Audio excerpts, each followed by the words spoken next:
नमस्कार किसान साथियों, मैं आपका दोस्त नरेंद्र पोरवाल आपके अपने YouTube चैनल देश की शान हमारे किसान में आपका बहुत बहुत स्वागत करता हूं। किसान साथियों, अभी प्याज के भाव की अगर बात करें तो काफ़ी ज़्यादा उतार चढ़ाव चल रहा है और अब प्याज ने तेज़ी की रफ्तार पकड़ ली है। तो किसान भाइयों के मन में यही सवाल है कि अभी आगे और क्या स्थिति जा सकती है। काफ़ी ज़्यादा कमेंट आ रहे हैं कि प्याज कहाँ तक जाकर रुकेगा और तेज़ी कितनी आ सकती है, कब आ सकती है और हमें क्या निर्णय लेना चाहिए, प्याज को बेचना चाहिए और या रोकना चाहिए। क्योंकि हमने जो पिछली साप्ताहिक समीक्षा डाली थी उसमें भी हमने बताया था कि प्याज में तेजी आने वाली है और हुआ ऐसा ही, और जितनी तेजी बताई थी उतनी तेजी अभी आ चुकी है। तो अब जो साप्ताहिक समीक्षा जो पिछला सप्ताह गुजरा है उसकी साप्ताहिक समीक्षा भी करने वाले हैं। साथ ही साथ मंडियों में आवक कैसी रही, भाव कैसा रहा और कैसी तेजी मध्य रिपोर्ट रही, पूरी रिपोर्ट इस वीडियो के माध्यम से हम देने वाले हैं। तो आप पूरी जानकारी के लिए वीडियो को पूरा अंत तक जरूर देखिए, जिससे आपको पूरी जानकारी समझ में आए। जानकारी पसंद आए, मेहनत पसंद आए तो लाइक्स करें और ज़्यादा से ज़्यादा किसान भाइयों तो व्हाट्सएप, फेसबुक और अन्य सोशल मीडिया प्लेटफॉर्म्स पर शेयर भी करें, जिससे वह भी इस जानकारी का लाभ ले सके।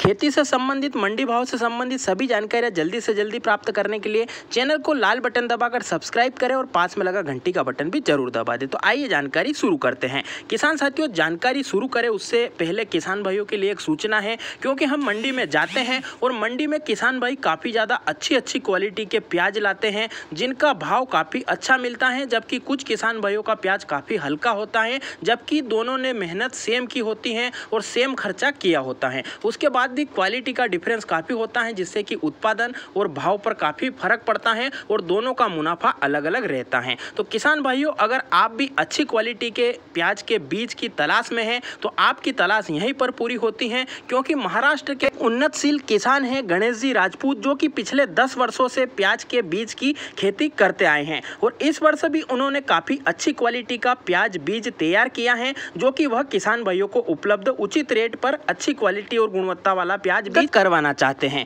तो उनके पास जो खरीफ सीजन का बारिश में रोपाई करने वाला एलोरा, चाइना किंग, पंचगंगा का सरदार और प्रशांत का उचित क्वालिटी का बीज उपलब्ध है। साथ ही साथ गर्मी वाले देसी प्याज के बीज में उनके पास पंचगंगा का और जो प्रशांत का और एलोरा का सुपर ट्रिपल पत्ती वाला भंडारण योग्य का बीज उपलब्ध है। तो अगर आपको भी अच्छी क्वालिटी का और अच्छे अंकुरण क्षमता वाला 100% अंकुरण क्षमता वाला प्याज का बीज चाहिए तो आप स्क्रीन पर दिए गए नंबर पर फोन करके जानकारी ले सकते हैं और आपको जितनी आवश्यकता है उतना आप वहां से बीज मंगवा सकते हैं। बीज आप जैसे ही ऑर्डर करोगे तो कुरियर द्वारा आपके घर पहुंच डिलीवरी हो जाएगी, यानी कि आप जैसे ही ऑर्डर करोगे आपके यहां पर अगले कुछ ही दिनों में आपके पास बीज पहुंच जाएगा। पास बीज फुल गारंटेड मिलता है। पिछले साल और इस साल भी उन्होंने कर्नाटक, मध्य प्रदेश, महाराष्ट्र, राजस्थान और आसपास के कई राज्यों में उन्होंने प्याज का बीज उपलब्ध कराया है और किसान भाई उनसे संतुष्ट हैं। अब भी एक बार सेवा का मौका जरूर दें। किसान साथियों, सबसे पहले हम शुरू करते हैं साप्ताहिक समीक्षा में पिछले सप्ताह की आवक के बारे में। तो आवक पिछले सप्ताह में काफी ज्यादा सामान्य रही। इंदौर जैसी बड़ी मंडी में 60-70 हजार कट्टों की आवक रही और पिछले 2-3 दिनों की अगर बात करें तो वह 60 से 70 हजार कट्टे आधे घंटे से 1 घंटे के बीच में ही शुरुआती नीलाम में ही बिक गए। इतनी फास्ट लेवल थी। अगर रतलाम मंडी की बात करें तो रतलाम मंडी में भी आवकें सामान्य रही, जो कि उनकी कैपेसिटी है 500 से 600 ट्राली की, तो वही रही। 1-2 दिन आवक बड़ी थी, पर आगे डिमांड होने के कारण भाव में कोई भी कमी नहीं देखने को मिली। उल्टा और भी भाव 1-2 रुपए रोज तेज होते गए और लास्ट यानी कि जब शुक्रवार को मंडी चली तो उनमें काफी ज्यादा तेजी देखने को मिली और ऊपर में बाजार 26 से 27 रुपए तक भी पहुंच गए। तो आवके सेंटर पर भी सामान्य है। अगर दिल्ली मंडी की बात करें तो वहां पर भी 75 से 80 गाड़ी की ही आवक लगातार रोज आती रही है, इससे ज्यादा आवके नहीं बढ़ी हैं। बात करें भाव की तो भाव जब सप्ताह शुरू हुआ तो नॉर्मल रेट थे, उसके बाद 1-2 रुपए की उस दिन तेजी देखने को मिली। उसके बाद जैसे जैसे सप्ताह आगे बढ़ता गया बाजार 1-2 रुपए दोपहर पहले और दोपहर बाद में भी फर्क देखने को मिला और हर रोज 2 से 3 रुपए की तेजी देखने को मिली, जो कि सप्ताह के अंतिम दिन तक 7 से 8 रुपए की पक्की तेजी बन चुकी थी। क्योंकि जब बाजार सोमवार को खुले थे तो 17-18 रुपए के खुले थे और जब शुक्रवार को बंद हुए तो 26 से 27 रुपए तक बाजार पहुंच चुके थे। और जो गोल्टा गोल्टी का बाजार है उसमें काफी ज्यादा धमाकेदार तेजी देखने को मिली। उसके पीछे का कारण भी हम आपको आगे बताएंगे। पर उसमें लगभग 10 से 12 रुपए की तेजी देखने को मिली, क्योंकि वह जो प्याज गोल्टा गोल्टी 10-12 रुपए बिक रहा था वह सीधा 23 से 24 रुपए और एक टॉप क्वालिटी का गोल्टा का लोट रतलाम मंडी में 25 रुपए तक भी बिक गया। तो ये तेजी मद्दी की बात हो गई, भाव की बात हो गई। किसान साथियों, अब बात करें कि यह तेजी क्यों आई है और यह कब तक टिक सकती है और किसान भाइयों को क्या निर्णय लेना चाहिए। तो किसान साथियों, घबराने की कोई भी आवश्यकता नहीं है। आगे विदेश में यानी कि बांग्लादेश, म्यांमार, श्रीलंका और वियतनाम में जो भी बाहर की कंट्रियों में माल जा रहा है, वहां आगामी दिनों में भी माल जाने की संभावना है। कोई भी अभी बंद नहीं हो रही है बॉर्डर, और आगामी दिनों में और भी जोर शोर से वहां पर मांग निकलने की संभावना है। वहीं पर जो साउथ की जो मांग है, वह भी जो घरेलू मांग है वह काफी अच्छी निकली हुई है, और सभी राज्यों में, भारत के सभी राज्यों में प्याज की अच्छी डिमांड बनी हुई है। चाहे बिहार में, मध्य प्रदेश का माल बिहार में जा रहा है, बंगाल में जा रहा है, साउथ में जा रहा है, सभी जगहों पर कदर से बिक रहा है और हर एक माल में लगातार तेजी ही देखने को मिल रही है, जिससे व्यापारी हर एक क्वालिटी का माल जोश से खरीद रहा है और आगे पहुंचाकर वह भी मुनाफा कमा रहा है और कुछ मुनाफा किसान भाइयों को भी मिल रहा है। यही 2 से 3 कारण हैं। बांग्लादेश में ऊपर में जो बांग्लादेशी करेंसी, वहां की बांग्लादेशी टका है, वह जो है उसमें अगर प्याज के भाव की बात बांग्लादेश में करें तो वहां पर 70 से 75 रुपए तक भाव पहुंच चुके हैं, और जो व्यापारी हमारे इधर से माल पहुंचा रहे हैं उनको वहां पर बांग्लादेशी टका में 70 रुपए तक भी भाव मिला है। बाकी जो एवरेज भाव है वह वहां पर 40 से 45 रुपए बांग्लादेशी टका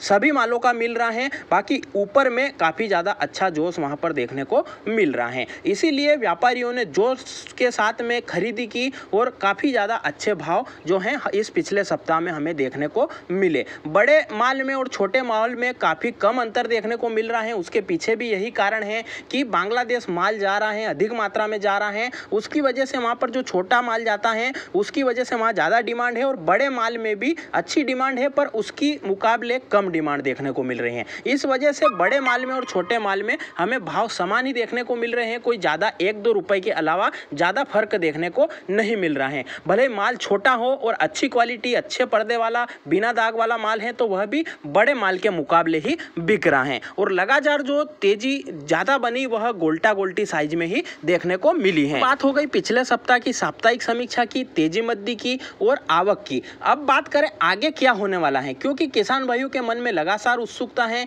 कि आगे जाकर क्या और भी भाव बढ़ सकते हैं, हमें क्या डिसीजन लेना चाहिए, माल को अभी बेचना चाहिए या रोकना चाहिए। तो किसान साथियों, पिछली साप्ताहिक समीक्षा में भी हमने आपको बताया था कि जो है फायदा वही उठा पाएगा जो रेगुलर माल बेचेगा। तो किसान साथियों, आपको थोड़ा थोड़ा माल करके ले जाना चाहिए, और कब तक ले जाना चाहिए अगर उसकी बात करूं तो जहां तक मद्दी चालू ना हो वहां तक आपको माल बेचना है। जैसे ही भाव टूटने लगे सभी किसान भाइयों को वापस से ब्रेक लगा देने हैं और अपना माल सुरक्षित रख लेना है, ताकि आपको औने पौने भाव या औने पौने दाम में प्याज को ना बेचना पड़े। यही रणनीति सभी किसान भाइयों को अपनानी है। जहां तक ऊंचा भाव या चढ़ते भाव में आपको माल को थोड़ा थोड़ा करके ले जाना है, एक सप्ताह में 1-2 ट्राली आपको हर एक सप्ताह में निकाल देनी चाहिए अगर आपके पास ज्यादा माल पड़ा है। और अगर आपके पास कम माल पड़ा है, 200-400 कट्टे ही पड़े हैं, तो आपको एक ऐसा 1.5 से 2 महीने का ऐसा साइकिल बनाना है जिसमें कि आपको थोड़ा थोड़ा माल प्रत्येक एक अंतराल में आपको बेचते रहना है, जिससे कि आपको हर तेजी का लाभ मिलेगा। आगे जाकर तेजी आएगी तो भी आपके घर में माल पड़ा है, आपको फायदा होगा। और अगर आगे जाकर मद्दी आती है या सरकार की नीतियां ऐसी हो जाती हैं तो उसमें भी आपको ज्यादा नुकसान नहीं होगा, क्योंकि आप तब तक आधा माल निकाल चुके होंगे। तो ऐसी परिस्थिति आपको या ऐसी रणनीति आपको बनाकर चलना होगा, और थोड़ा थोड़ा माल आपको अपने अनुसार, अपने बजट जो आपने बना रखा है या जो आपका भंडारण है उसके हिसाब से आपको फैसला लेकर थोड़ा थोड़ा माल प्रत्येक जो है हिस्से में बेचना होगा। किसान भाइयों, अब जो भाव चल रहा है वह काफी अच्छा भाव है, किसान भाइयों को इसमें कोई भी घाटा नहीं है। पर इससे अगर मद्दा जाता है तो फिर किसान भाई को कुछ भी नहीं मिलता है, वह उसकी लागत ही निकाल पाता है। तो एक लेवल में अभी भाव आया है, नो प्रॉफिट नो लॉस की कंडीशन किसान भाइयों के सामने अभी बनी है। तो उसमें अगर वो खर्चा निकाल कर फ्री होते हैं तो अच्छी बात है, आगे जाकर जो भी तेजी आएगी उसमें मुनाफा वह ले सकते हैं। अब आगे की संभावना की अगर बात करें तो किसान साथियों, अभी आवकें सामान्य चल रही हैं, तब तक थोड़े रेट और बढ़ सकते हैं। जैसे ही आवकों का फेसर अगर बढ़ता है या आवक एकदम से ज्यादा आती है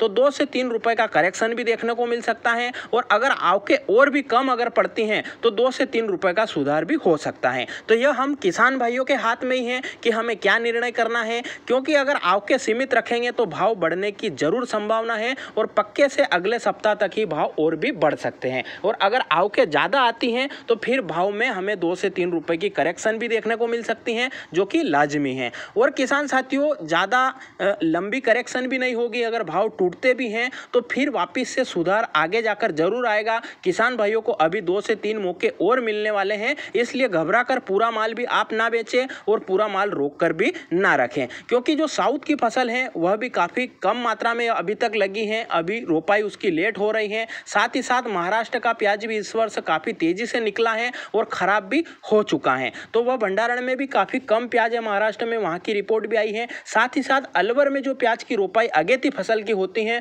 वह भी अभी तक नहीं हुई है। सभी प्याज वहाँ पर पिछेती प्याज का ही लगेगा, जो कि जनवरी फरवरी तक आने की संभावना है। तो इसके पहले कोई भी प्याज आने वाला नहीं है, इसलिए आगे भी किसान भाइयों को समय समय पर और भी मौके मिलते रहेंगे। तो इन सभी बातों को ध्यान में रखते हुए जो हमने आपको सारांश बताया है, उस हिसाब से रणनीति बनाकर आप अच्छा लाभ कमा सकते हो। तो किसान साथियों, यह थी प्याज की साप्ताहिक समीक्षा और वर्तमान भाव और भाव की भविष्य की पूरी संभावना हमने आपको बताई है। आपको रिपोर्ट कैसी लगी कमेंट में जरूर बताएं। अगर आपके कोई सवाल या सुझाव हो तो वह भी आप कमेंट जरूर करें, और आपने वीडियो को पूरा देखा है तो जय हिंद कमेंट जरूर करें। और चैनल पर जाकर और भी कई सारे वीडियो डाल रखे हैं, आप वह भी जाकर जरूर देखें। फिर मिलते हैं नई जानकारी के साथ नए वीडियो में। तब तक के लिए जय हिंद, जय भारत, वंदे मातरम।